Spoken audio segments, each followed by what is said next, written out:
오늘은 열왕기상 16장 말씀 우리가 함께 살펴보며 주시는 은혜를 함께 나누기를 원합니다. 우리가 지난 시간에 보았던 열왕기상 15장의 말씀을 잠시 떠올려 보면 남유다와 또 북이스라엘의 왕들에 대한 요약적인 그런 평가들을 통해서 하나님이 보시기에 과연 복된 삶이 어떤 삶인가, 하나님이 인정하시는 참으로 복 있는 인생이 어떤 인생인가 하는 것을 우리가 볼 수 있었습니다. 유다의 아사 왕은 조상 다윗을 본받아 여호와 앞에 정직하게 행했다라고 했습니다. 하지만 북이스라엘은 여전히 여로보암의 죄를 따라갔고 바하사가 그 뒤를 이어갔습니다.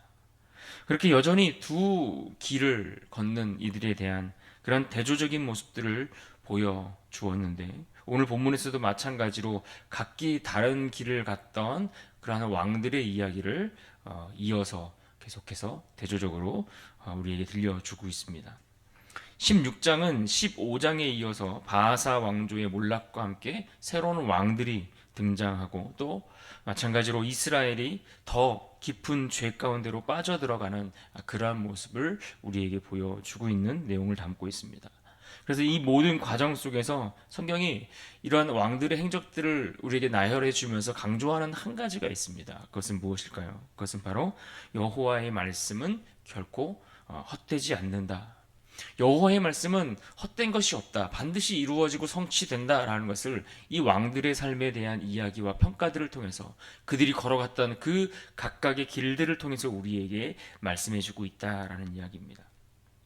그래서 16장은 선지자 예후를 통해 하나님이 바하사에게 주신 심판의 말씀으로부터 시작합니다. 1절을 보시면 앞서 그 15장에서도 그렇고 여로보암의 집안을 멸하셨던 것처럼 이번에는 이 바하사 집안에 대한 멸망에 대한 선포입니다. 1절을 보겠습니다. 여호와의 말씀이 하나니의 아들 예후에게 임하여 바하사를 꾸짖어 이르시되. 여기서 예후는 선지자로 등장하죠. 선지자로서 하나님의 심판에 대한 말씀들을 대언하고 예언하는 그러한 자로 등장합니다. 그에게 임한 여호와의 말씀이 지금 바하사 왕의 죄를 심판하는 메시지로 들려지고 있습니다. 또 3절을 보십시오.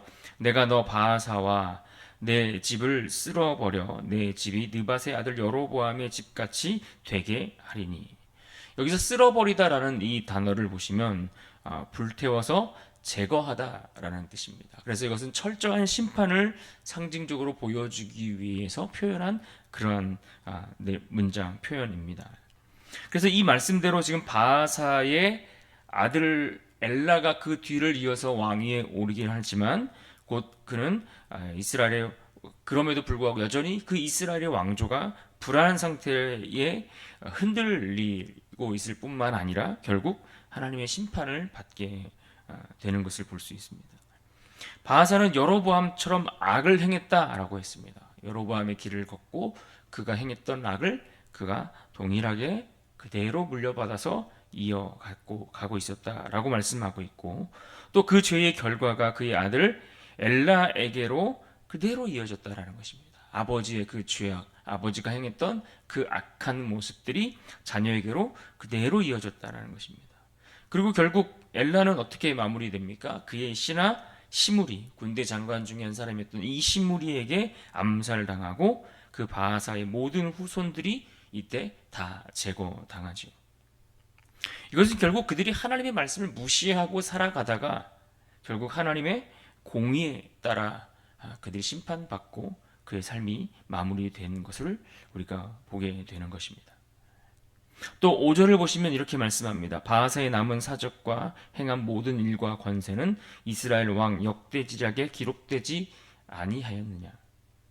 앞서 다른 왕들에 대한 행적들을 이야기할 때에도, 그들의 인생에 대해서 마무리할 때에도 이와 같이 역대지략에 기록되었다라는 표현이 반복적으로 나오는 것을 우리가 느끼셨을 겁니다. 이 이스라엘의 왕 역대지략이라는 이것은 당시 왕궁이나 궁중 기록관들이 관리하던 하나의 어떤 정치적 행정적인 어떤 사료, 그런 문서들을 의미합니다. 그래서 이거는 성경과 구별되는 하나의 역사적인 문서로서 그들의 행했던 업적들이나 행했던 일들, 이런 왕들의 외적인 업적들이 이곳에 기록되었다라는 것입니다. 그러나 그들의 업적이 그곳의 역사적인 내용들로서 기록되기는 했지만 하나님은 이처럼 그들의 어떤 외적으로 드러났던 그런 업적에 주목한 것이 아니라 그들의 영적인 상태, 그들이 하나님 앞에 어떻게 행했는가, 그들이 하나님 앞에 어떠한 길을 걸어간 사람들이었는가 하는 영적인 상태에 대한 평가를 내리고 계신다라는 사실을 이것과 비교해서 대비해 볼 수 있는 아주 중요한 점이다라고 할 수 있을 것입니다. 그렇습니다. 여로보암 가문의 멸망과 마찬가지로 이 바하사 가문의 멸망을 보면서 하나님의 말씀은 결코 인간의 어떤 권력이나 또는 어떤 상황들 때문에 흔들리지 않는다라는 것을 우리가 깨달을 수 있습니다. 그러게 우리도 마찬가지로 하나님의 말씀이 우리에게 들려지고 그 말씀을 통해서 내 안에 찔림이 있고 그 말씀이 우리에게 경고할 때에 우리는 그 말씀을 결코 무시하지 말아야 됩니다. 하나님의 말씀은 단순히 우리에게 들려져서 그것이 우리에게 경고하는 것으로 끝나는 것이 아니라 반드시 그것이 우리에게 성취되고 이루어진다는 것을 우리는 알아야 합니다. 그래서 그것을 무시하고 넘어갈 것이 아니라 우리는 그 말씀 앞에 즉각적으로 반응해서 회개하고 순종하는 자리로 나아갈 수 있어야 하는 것이죠. 그렇게 엘라는 바하사의 아들이었지만 그 뒤를 이어서 왕위에 올랐지만 불과 2년 만에 오늘 말씀해 보시면 군대장관 시므리에게 암살을 당하여 죽음을 맞게 되는 그런 모습들을 우리가 볼 수 있습니다. 이것이 남유다와 달리 북이스라엘이 보여주는 하나의 중요한 특징 가운데 하나가 바로 이러한 모습입니다. 남유다는 왕조가 바뀌지 않죠. 그러니까 가문이 그대로 이어져서 대를 이어서 그 가문의 영광이 계속해서 이어져 간다라는 이야기입니다. 그러나 북이스라엘은 아예 가문이 멸망하고 그 가문이 완전히 멸하고 새로운 가문, 새로운 왕조가 등장하면서 그러한 일들이 반복되면서 반역이 일어나면서 그렇게 역사가 이어져 가는 것을 볼 수 있습니다. 이것은 남유다가 북이스라엘보다 좀 더 나았기 때문에 이런 차이가 있다, 이것을 우리에게 말하는 것이 아니라 하나님께서 다윗과 맺으셨던 그의 왕조, 그의 후손들이 영원히 그 대를 이어가게 하실 것이다라고 했던 하나님의 약속이 이루어지고 성취되었기 때문이죠. 다윗의 언약, 하나님이 맺으신 그 언약 때문에 얻는 결과라는 것입니다. 다시 말해 하나님의 은혜의 결과를 그들이 누리고 있는 것이지 그들이 특별히 뭘 잘해서가 아니라는 거예요. 그래서 그들은 하나님이 주신 그 은혜를 덤으로 누리는 그러한 자리에 있었기에 이 남유다는 이스라엘보다 조금 괜찮은 더 나은 혜택을 누릴 수 있었다라는 것이죠.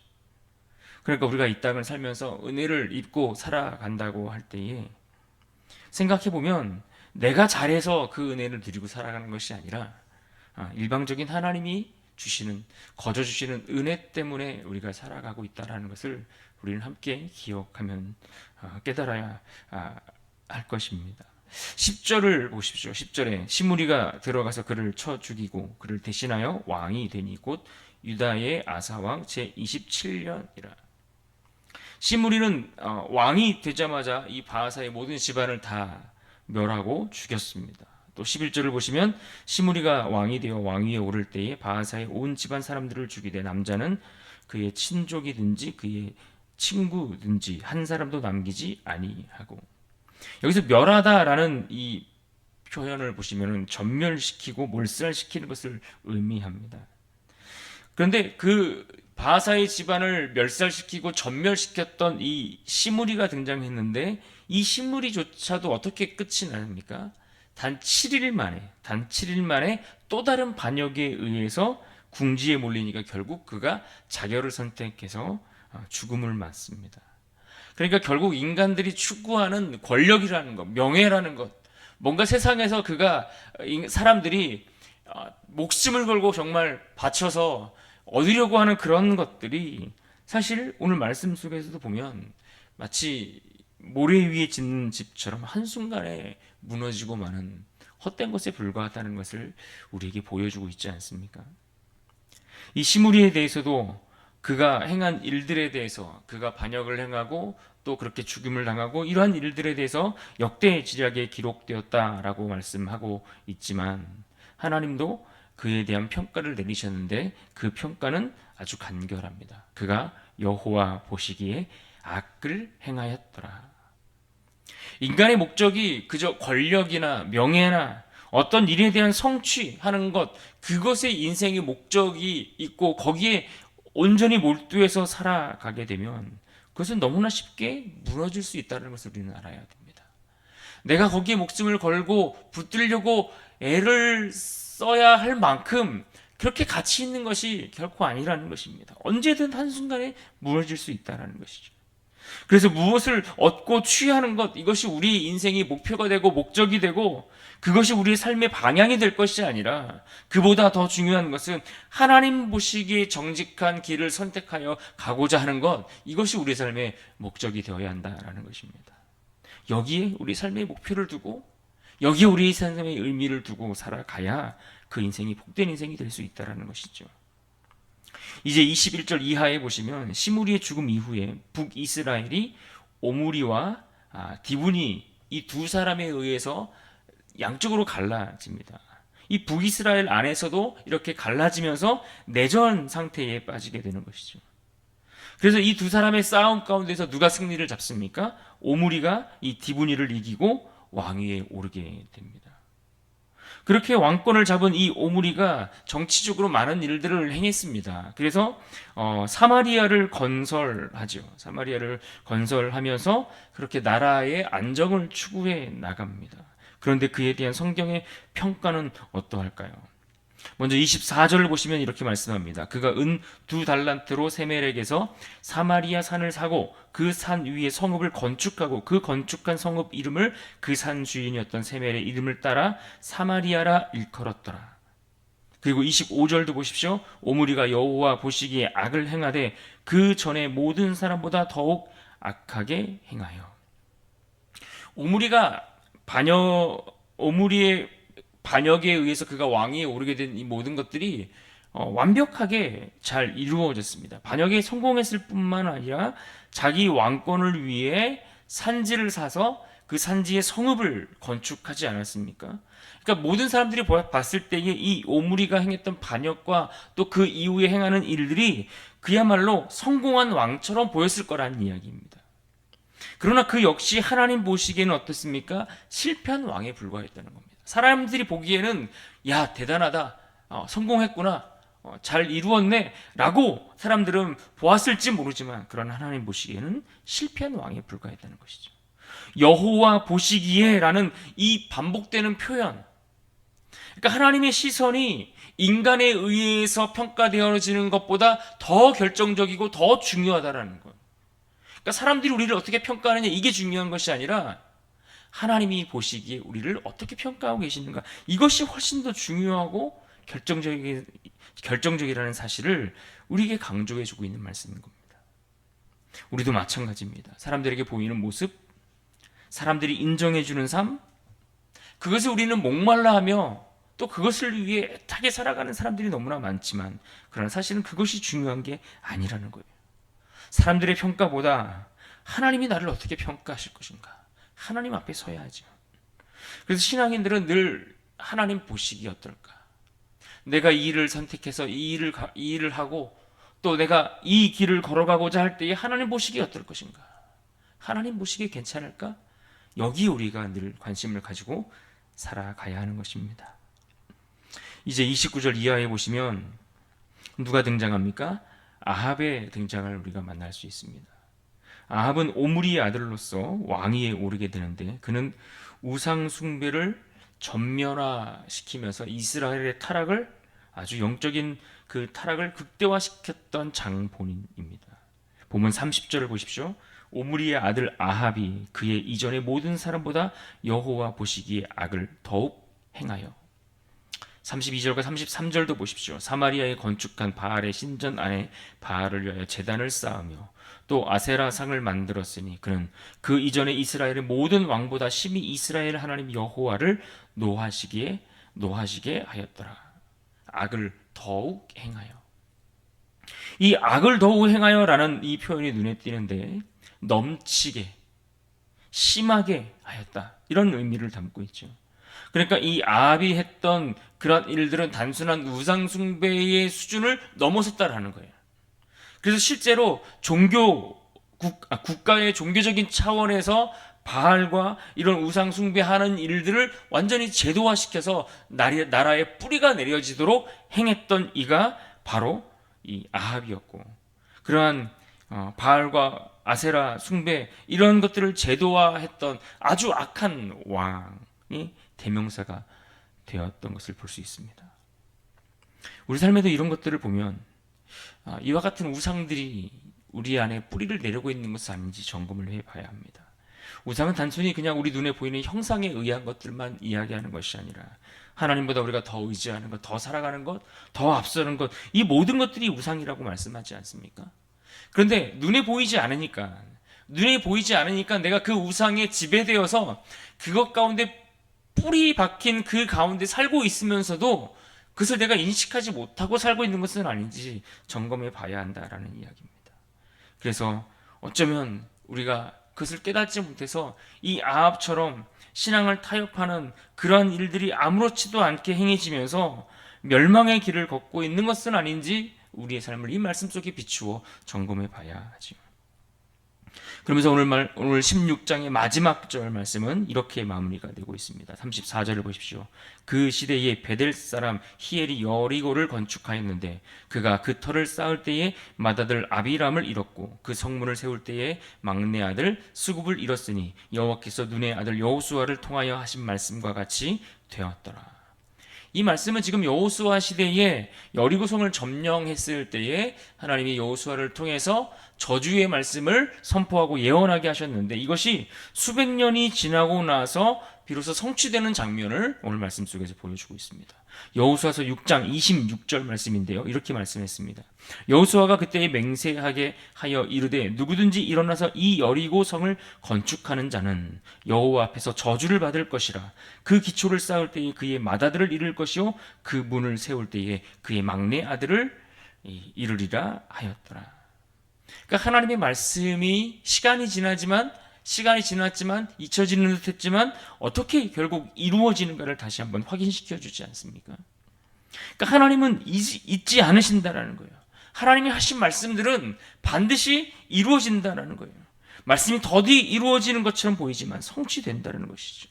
그러므로 하나님의 경고도 하나님의 약속도 신실하게 성취된다는 이 한 가지 사실을 우리는 기억하며 살아가야 합니다. 열왕기상 16장은 반복되는 이러한 인간의 죄와 타락의 역사를 다시 한번 우리에게 보여주고 있습니다. 그러나 그 가운데서도 분명하게 드러나는 한 가지는 하나님의 말씀이 살아있더라는 거예요. 말씀은 경고로도 심판으로도 회복의 씨앗으로도 우리 가운데 역사하게 된다는 것을 보여주죠. 이 시대에 우리가 살아가는 오늘도 마찬가지입니다. 얼마나 수많은 아합과 오므리, 시므리 같은 존재들이 이 땅 가운데 있습니까? 그러나 그 누구도 하나님의 말씀을 이길 수 있는 사람은 없습니다. 그러므로 우리는 하나님 말씀 앞에 늘 겸손한 자세가 필요하죠. 그러므로 우리가 이 하루를 살아갈 때에 본문 34절 하반절의 말씀을 좀 기억하고 붙드는 하루가 될 수 있으면 좋겠습니다. 34절 하반절에 이렇게 말씀했습니다. 여호와께서 눈의 아들 여호수아를 통하여 하신 말씀과 같이 되었더라. 여러분, 우리는 어떤 평가를 받기를 원하십니까? 왕들이 얼마나 화려한 업적을 남겼는지, 얼마나 오랫동안 다스렸던 간에 그들에 대한 하나님의 평가는 단 한 줄입니다. 여호와 보시기에 정직했는지 악을 행하였는지. 오늘도 우리가 이 하루를 살아갈 때에 변하지 않고 성취되는 그 하나님의 말씀을 기억하고 그 말씀이 경고의 말씀이든 약속의 말씀이든 그 말씀이 우리 앞에 성취된다는 것을 기억하고 하나님 보시기에 정직한 삶을 살아가기에 힘쓰는 그러한 복된 날이 될 수 있기를 주님의 이름으로 축복합니다.